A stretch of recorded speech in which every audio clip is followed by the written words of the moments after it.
अभी हम लोग प्राचीन भारत के इतिहास को देख रहे हैं और पिछले क्लास में हम लोगों ने ऋग्वेद, सामवेद, अथर्ववेद और यजुर्वेद को देखे थे और आज के क्लास में हम लोगों ने पुराण को देखेंगे।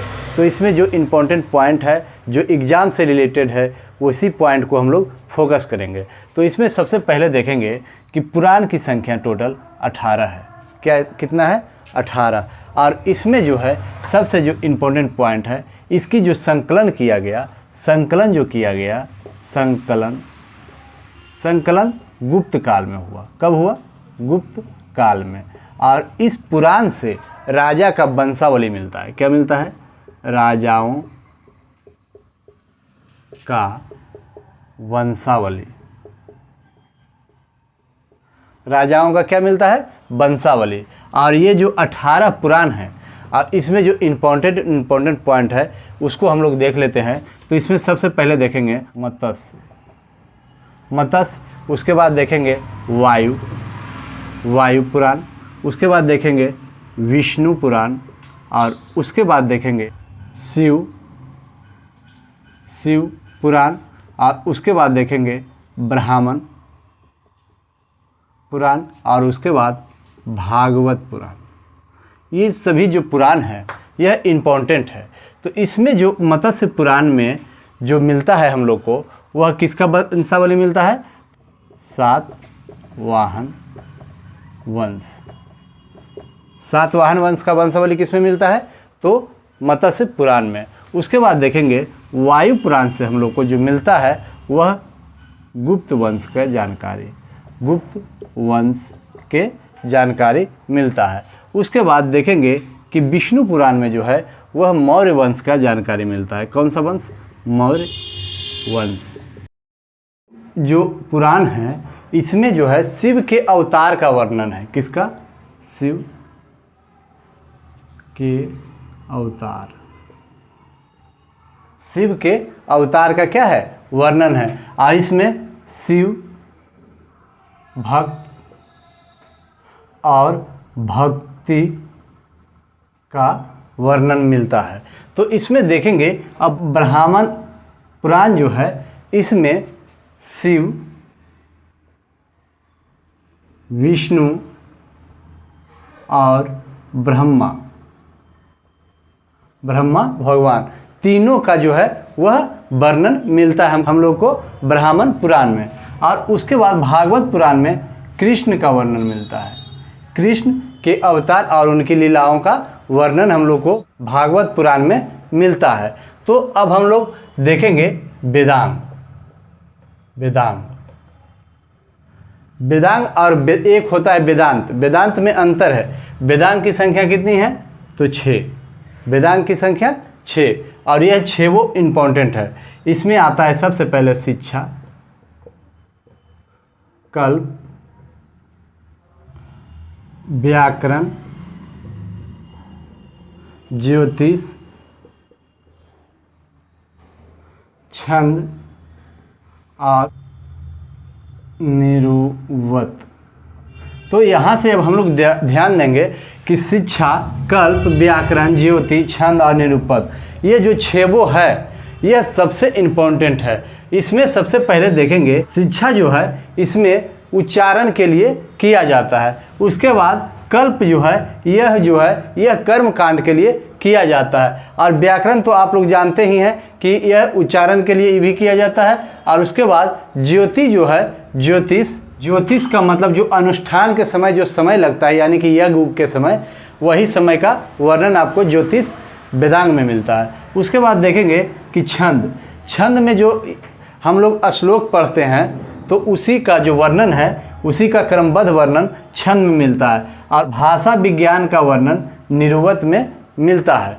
तो जो वेदांग इम्पोर्टेंट थे यह 6 को हम लोगों ने देख लिए। अब हम लोग देखेंगे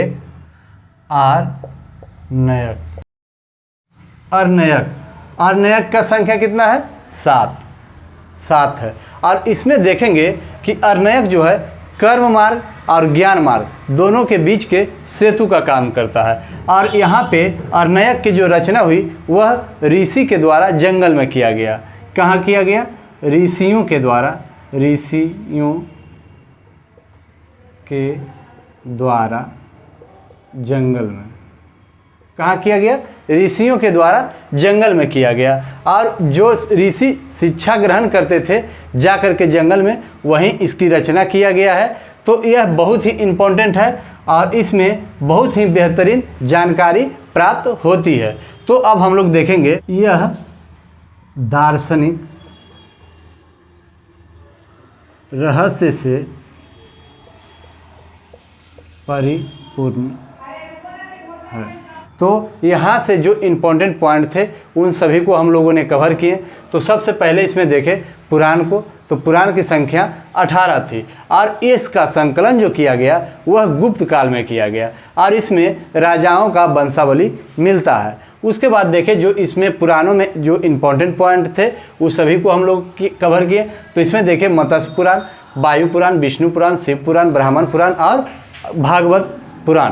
तो इस मत्स्य पुराण में देखें कि आंध्र सातवाहन का वंशावली मिलता है। उसके बाद देखें वायु पुराण में गुप्त साम्राज्य का वंशावली मिलता है और विष्णु पुराण में मौर्य साम्राज्य का वंशावली मिलता है और शिव पुराण में शिव के भक्त और शिव के अवतार का वर्णन मिलता है। उसके बाद देखें ब्राह्मण पुराण में तो विष्णु, शिव और ब्रह्मा तीनों का वर्णन यानी उल्लेख मिलता है। उसके बाद देखें भागवत पुराण में, तो भागवत पुराण में कृष्ण का उल्लेख मिलता है। उसके बाद हम लोग देखें वेदांग की संख्या 6 होती है। तो इसमें शिक्षा, कल्प, व्याकरण, ज्योति, छंद और निरुक्त सभी का वर्णन हम लोग को वेदांग में मिलता है।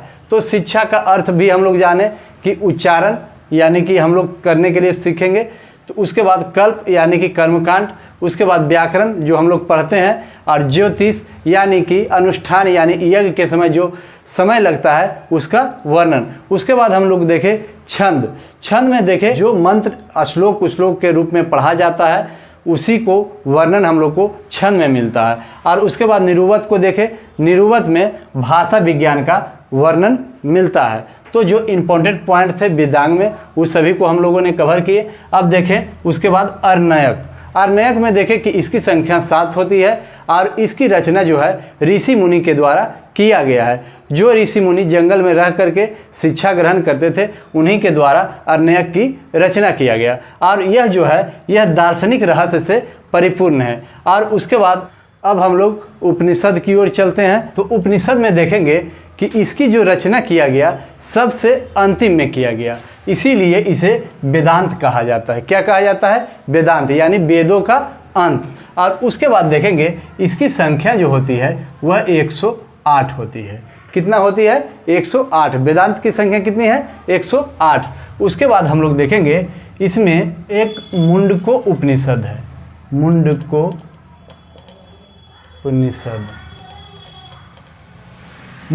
उपनिषद है और इससे ही लिया गया है हम लोग का क्या? सत्यमेव जयते।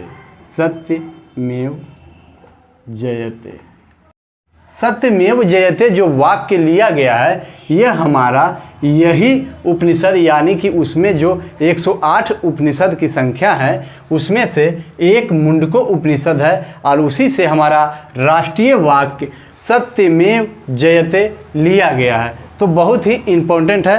तो आज के लिए इतना ही। अब हम लोग अगले क्लास में